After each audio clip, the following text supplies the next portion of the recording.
Managing small projects can be broken down into 5 major steps.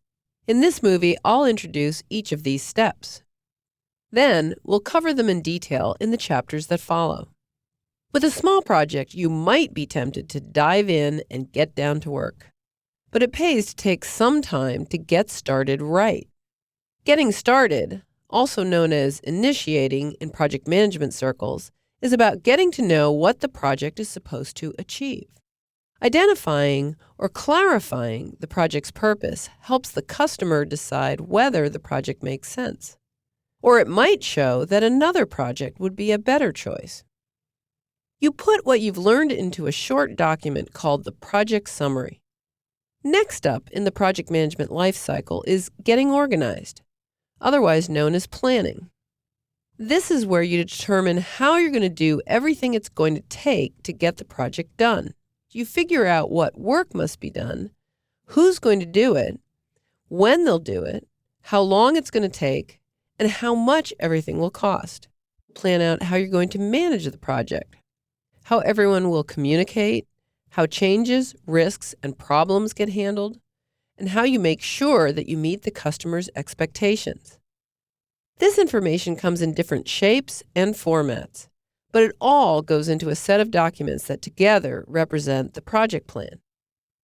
Once the plan is in place, you use it in several ways while the project work is underway. To hand out assignments and manage the work that's done. To track progress. To make adjustments if need be. And to communicate with team members. Getting things done is almost everyone's favorite step in managing a project. Sometimes this is called executing. You build your team, get people oriented to how things are going to work, and finally get them started on their assignments. The project finally feels like it's underway. While things are getting done, there's another step that occurs at the same time. Tracking. You gather information from your team about what's happening and compare the progress to your plan. Projects never exactly follow their plans. Never. So you have to figure out how to bring your project back on track after changes occur.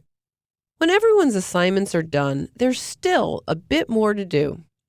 Whether you call it wrapping up, tying up loose ends, or closing, this step is short but important. You get the customer to sign off that the project is done. You prepare final reports about how the project went. You might have to close contracts you signed.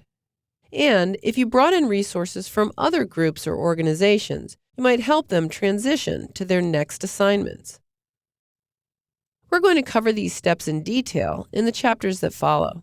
But first, we'll look at some tips for managing small projects.